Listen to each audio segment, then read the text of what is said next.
October is Medical Ultrasound Awareness Month. It's a time for us to celebrate what an amazing job sonographers do and all of the important role that we play in our patients' care. But it's also a time for us to acknowledge some of the hazards that our profession faces. Statistically, we're likely to end up with an injury, and for some of us, that's going to have career-ending consequences. Now, really sadly, a lot of these injuries are preventable, and with a combination of things would not have occurred.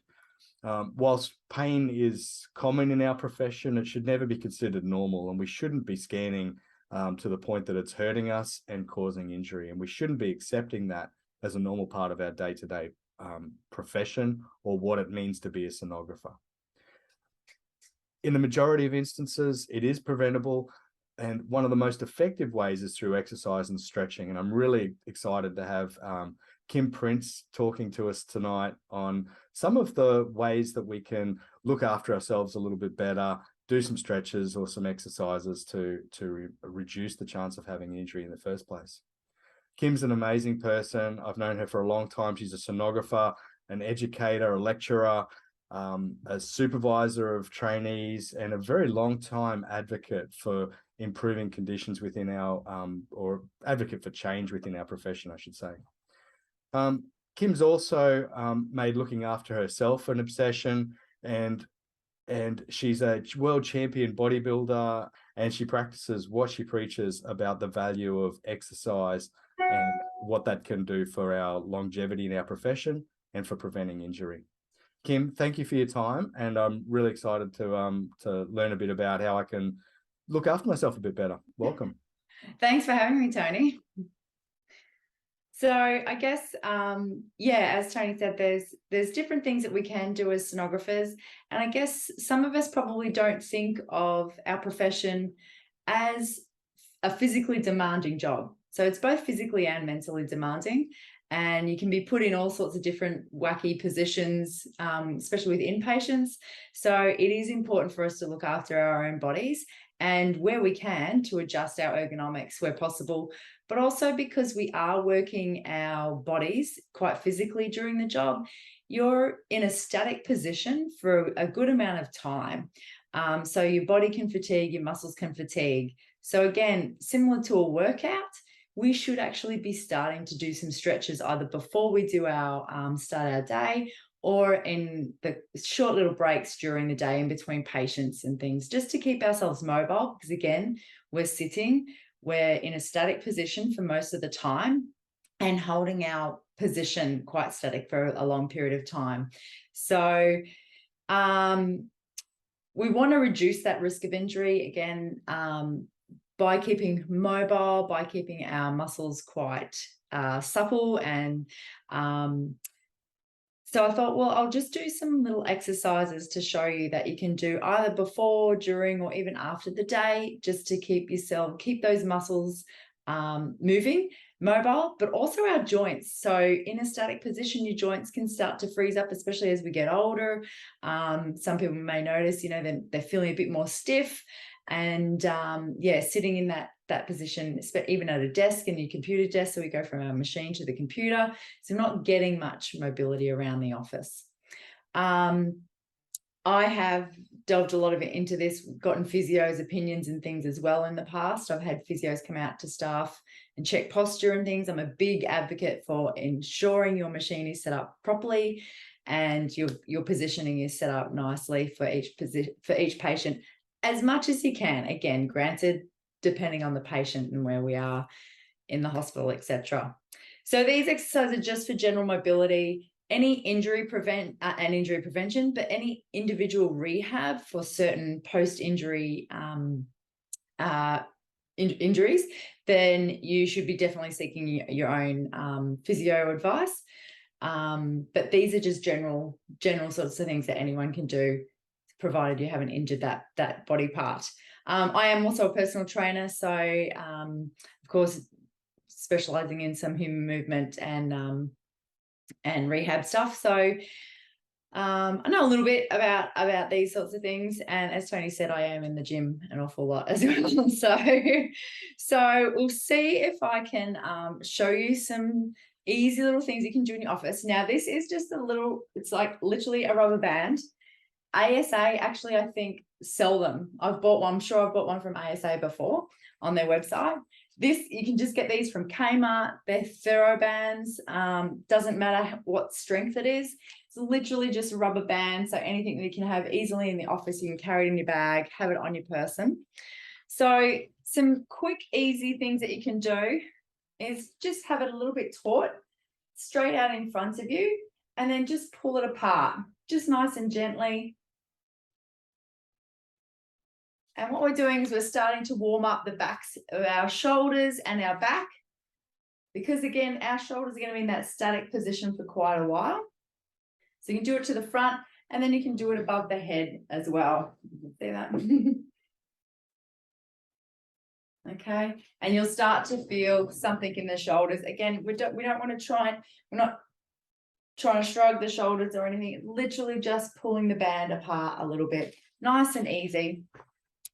Another one is, which you don't need anything for, if you get onto a wall, don't know if I've got it.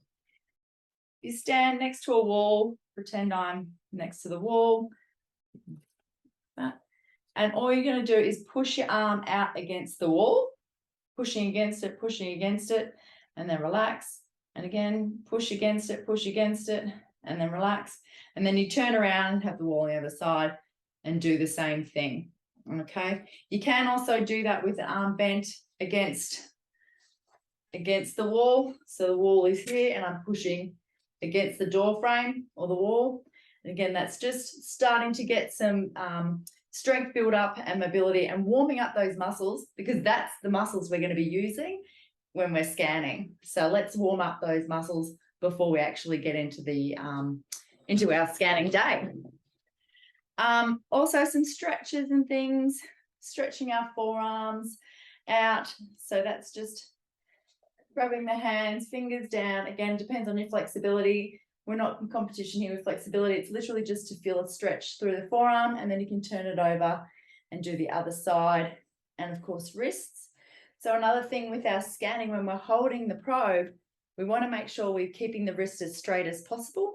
A lot of people tend to bend their wrists, especially in the apical images. Still try and keep that wrist as straight as possible, and then use your forearm or your fingers to maneuver the probe. I like it, this one, where you really stretch your hands out in front of you and then just pull the shoulders. So you can see my shoulders moving forward there. Pull them forward and then just gently bring the hands down, and it does a really nice stretch through the back and the shoulders there. Also, just tilting the head gently from side to side. I advise against big neck rolls, because we just don't want to move the spine too much in an awkward position. Just gently moving the head from side to side. And you can also just straighten the arm down the side and flex with my hand. Flex the hand and then stretch. Okay. Another one, I don't know if people have heard of flossing their joints. Elbow flossing. I know I've had elbow issues from scanning in the past. So flossing, just clearing up the nerves and any inflammation that could be encasing over the nerves. So we're just going to floss that out basically. And you can just bend your arm in and then put your goggles on and then straighten it out. Bend it in and straighten it out. And again, you only need to do a couple each side just to get that body moving. I'd also just advise just a couple of some twists. You can do it sitting. Oh, that was a nice back crack. You can do it sitting in your chair. Just slight bending over, because again, when we're sitting in that static position, you should be sitting straight in your sonography chair. Look at those ASA posters as well, you know, head above shoulders, above knees, etc. But sometimes we are in an awkward position where we're leaning over. So we want to still make sure that we've got mobility. But also, after sitting in a static position for so long, we do want to just mobilize the body a little bit. So those are just some basic little stretches and exercises that you can do. There's so many more that you could do, but you want to keep it nice and quick and simple, and things that you can remember to do during the day.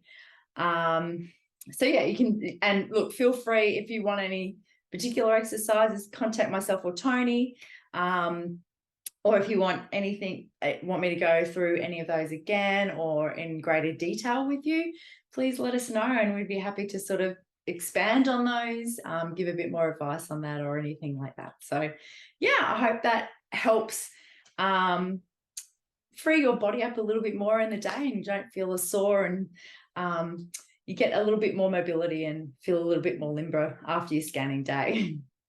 That's great, Kim. I love the idea of starting the day like that without, I mean, we all sort of are taught, at some point to take a break and do some stretches throughout the day, or make it as part of our routine for our normal exercise. But even just starting the day with that, that's a fantastic, I actually must confess, I've never done that. So that's Morning yoga or something. Yeah. that's good. I like that. And it And literally also love, you can do it while you're setting up the machine or while your report's going from the machine to the computer. Though that's literally as long as it'll take. well, I mean, we wouldn't think about going for a run without warming up a little bit. Why should this be any different, really? So Exactly. that's excellent. It is a Do you do anything with your new sonographers to encourage them to strengthen in any way? Like in addition to the stretching, it's I remember how difficult it was holding the transducer early on, and just we used to have sort of old tennis balls that we'd sort Yes. of squeeze to try and Squidgy strengthen in. balls. It doesn't have to even be a squidgy ball. There's stress balls that are squidgy. You can have those and just keep squidging them. This is a hard ball, and you literally I use it for grip work anyway for strongman. So you could just hold that, and that'll just create some tension in the forearm. Just hold it for 10 seconds on and then release, 10 seconds on again. Rock climbing, if you're a rock climber, avid outdoor adventurer, that's really good for your forearms as well. But yeah, anything that's sort of grippy, so you could just holding something is really good for grip and forearm. Yeah, fantastic. Um, the static awkward positions that we're in are absolutely terrible, especially if we're traveling, as you said, inpatients. The scenario that sprung to my mind was intensive care, or when we're up in the cath lab, and it's just hell on the back and the body.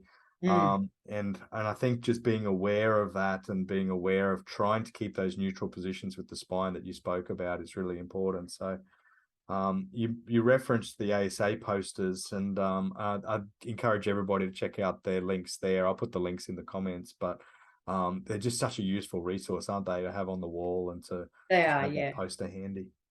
Yes, Um, absolutely.